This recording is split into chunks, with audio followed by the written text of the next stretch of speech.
ফজরে যান নাই, আল্লাহ বলেছে ফেরেশতাদেরকে থাক, লিখিস না, জোহরে আসবে। আমার বান্দা তো। আল্লাহ পানি বন্ধ করে দেব? না না না, আমার বান্দা। খানা বন্ধ করে দেব? না না না, আমার বান্দা। আমি না গাফফার, আমি আল্লাহ না ক্ষমাকারী। আল্লাহ দোষগুলো দুনিয়াকে দেখাই দেব? না না না, আমি সাত্তার। রহমতের চাদর দিয়ে ঢেকে রেখেছেন। আপনি জান নাই,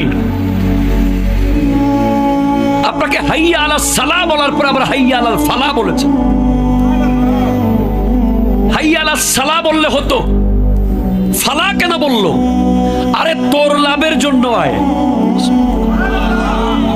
আমি আল্লাহকে তুই সিজদা করবি, লাভটা আমার হবে না, তোর হবে।